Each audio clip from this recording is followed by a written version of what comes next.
দিলীপ ঘোষের বিরুদ্ধে এবার মুখ খুললেন ময়নার বিজেপি বিধায়ক অশোক দিন্দা। হেরে গিয়ে কাটি করেছে এসব বলে লাভ নেই, পারফরমেন্সই শেষ কথা। উনি তো 2021 সালে বিধানসভা নির্বাচনে দাঁড়াননি, সাংসদ থাকাকালীন বলেছিলেন সংগঠনের কাজ দেখব। এবারও কেন্দ্রীয় নেতৃত্বকে বলতে পারতেন কঠিন লড়াই দাঁড়াবো না।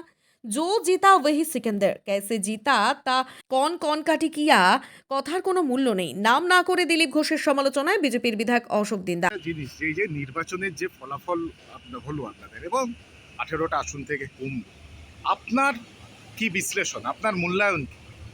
দেখুন, আমার মূল্যায়ন এটাই যে আমরা হয়তো এমপি সংখ্যা কমেছি, কিন্তু 2021 সালে আমরা 77টা বিধানসভা জিতেছিলাম। এবারে আমরা 92টা বিধানসভা জিতেছি। তাহলে 77 আর 92 যদি অ্যাড করো তাহলে 92টা বেশি হয়। তো এখানে দেখতে হবে বাংলায় ম্যাজিক ফিগার কত। 147, 147-এর মধ্যে 92 জেতা, তার মধ্যে কংগ্রেস আছে 11টা, সিপিএম আছে 1টা, 12টা বাদ দিয়ে দিন, ঠিক আছে।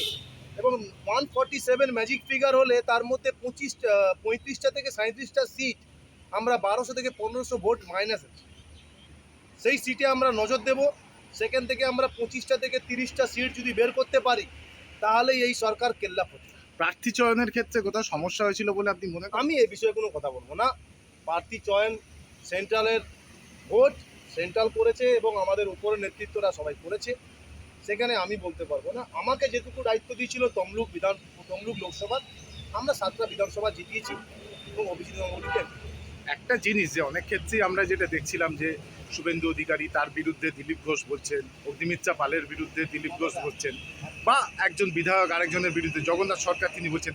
আপনার কি মনে হয় এতে একটা দলের ভাবমূর্তির ওপর একটা বড় প্রশ্নচিহ্ন পড়ে? দেখুন, হেরে যাওয়ার পর অনেকে অনেক কিছু বলে, সেটাতে আমি মাইন্ড করি না, ঠিক আছে।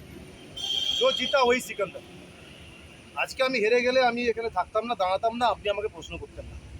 আমি জিতে বেরিয়ে এসেছি, আপনাকে এখন দাঁড়িয়ে আছি, আমি এখন এমএলএ হিসেবে, আপনারা আমাকে প্রশ্ন করছেন। So like cricket game, like any sports game, जो जीता वही सिकंदर।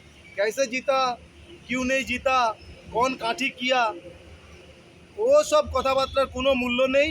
ও মাথা পাবলিককে গরম করিয়ে মিডিয়া দেখিয়ে কোনো লাভ নেই।